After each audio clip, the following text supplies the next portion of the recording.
কেন করলে এরকম? আমার অপরাধটা কি ছিল? তুমি নিজের জীবনটা শেষ করলে, সাথে আমারটাও শেষ করে দিয়ে গেলে। আমি অনেকবার তোমার সাথে কথা বলার চেষ্টা করেছি, অনেকবার যোগাযোগ করার চেষ্টা করেছি, কিন্তু পারিনি। তুমি যদি একটাবার আমার সাথে কথা বলতে তাহলে হয়তো অজানা কাজ করে।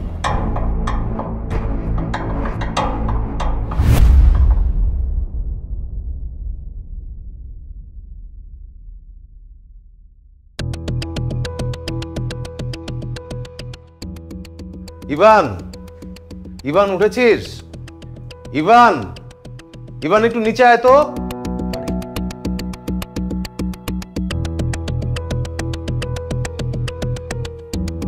আসসালামু আলাইকুম। ওয়ালাইকুম সালাম। উনি কে? বয়। আরে দারোয়ান সকাল থেকে কয়েকবার ইন্টারকম কল দিছে, এক লোক নাকি আমার সাথে দেখা করতে চায়, মানে উনি। আমি ফার্স্টে বলছিলাম যে আমি এখন পারবো না, ব্যস্ত আছি, পরে। তো উনি নাকি অনেক অনুরোধ করছে। পরে আমি নিচে নামলাম, নামার পরে ওনার কাছে শুনলাম উনি আসলে আমার সাথে দেখা করতে চায় না, দেখা করতে চায় তোর সাথে। কি যেন নাম ভাই আপনার? মন্টু মিয়া। হ্যাঁ, মন্টু মিয়া। পরে অনেক করে ধরলো, দেন আমি উপরে নিয়ে এলাম। তো অনেক আগেই এসছি, কিন্তু তুই ঘুমোচ্ছিলি দেখে তোকে ডাকিনি। কেন আসছেন মন্টু মিয়া? স্যার, আমার যেন এই জিনিসটা আপনার দেওয়ার জন্য আমাদের দায়িত্ব দিচ্ছে। এই জিনিসটা আপনার কাছে দিতে আসছি, আপনি এটা দেন। কোন আম্মা জান? লোক নাম দেন।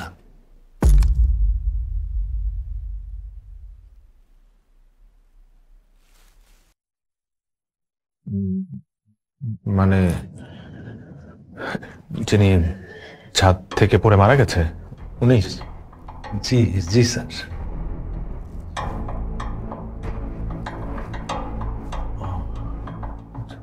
আপনি কিভাবে চেনেন ওনাকে? আমি ধরে স্যার ভালো করে চিনি স্যার, অনেক দিন ধরে চিনি স্যার। ও সম্ভব ভালো একজন মানুষ ছিল স্যার। আমারে আমারে খুব মায়া করতো স্যার। আম্মা জান হঠাৎ করে আমার ফোন দিল, আপনি কই, তাড়াতাড়ি আমার হোস্টেলের সামনে আসেন। আমি স্যার তার ফোন পেয়ে সঙ্গে সঙ্গে চলে গেছি।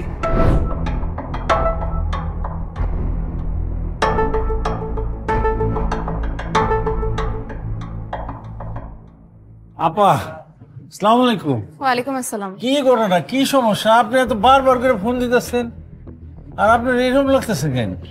কোনো ঝামেলা হয়েছে আপা? আমার একটা কাজ করে দিতে পারবেন? কি যে কোন, আপনি কইবেন কাজের কথা? আরে আপনার লাগে আমার জীবন দিতে পারি। এই খামটা এই ঠিকানায় পৌঁছে দিতে পারবেন? আপাই যে কি কোন, ঠিকানা লেখা আছে, পৌঁছে দেওয়া কি কোনো ব্যাপার? খামের ভিতরে আছে কি? এটার মধ্যে একটা চিঠি আছে, বুঝছেন? আপনি এই লোকটার হাতে দিবেন, না হলে অনেক ঝামেলা হয়ে যাবে।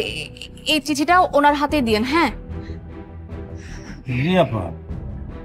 ৭৭ পি পুররামপুরা, রামপুরা, ঢাকা।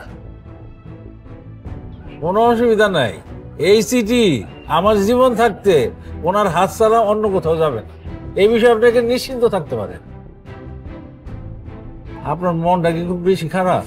আপনার সব ঠিকঠাক তো আপা? আপনার জানি কেমন লাগতেছে আপা?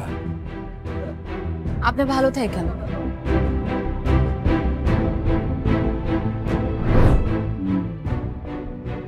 তা তো বুঝলাম, কিন্তু মন্টু মিয়া, জি, আপনার কাছে তো ইভানের বাসার ঠিকানা ছিল, সেখানে না যে আপনি আমার বাসার ঠিকানা খুঁজে বের করে রেখে আসছেন কেন? আরে প্যাচ তো এখানেই লেগে গেছে স্যার। আপায় নিজ হাতে এই স্যারের বাসার ঠিকানা লিখে দিছে। আমি সেই ঠিকানা নিয়ে স্যারের বাসায়ও গেছি স্যার। যে দেখি পুলিশ, ঝামেলা, এরপর তো থানা। স্যার যখন থানার ভিতরে ছিল, আমি তখন স্যার বাইরে বসে বসে অপেক্ষা করতেছিলাম স্যার। আপনি আইলেন, আপনি যাওয়ার পর তো স্যারে আপনার সঙ্গে একসাথে আসলো, আপনারা গাড়ি নিয়ে চলে আসলেন।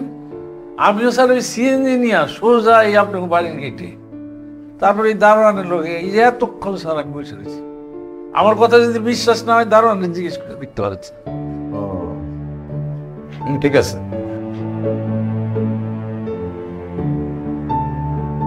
আচ্ছা মন্টু মিয়া, জি আপনাকে যদি পরবর্তীতে কোনো কাজে দরকার হয় তাহলে আপনার সাথে যোগাযোগ করার ব্যবস্থা কি? জি স্যার। আপনি কি চান না আপনার লাবণী মায়ের যে একটা হত্যা হয়েছে এই হত্যার সুষ্ঠু বিচার হোক?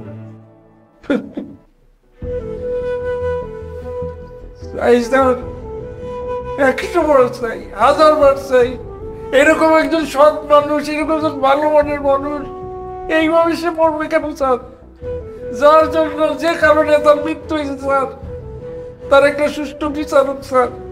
আমার যদি আপনার কোনো প্রয়োজন লাগে, মানে আমার কোনো দরকার হয় স্যার, এই যে হিরে স্যার আমার মোবাইল নাম্বার,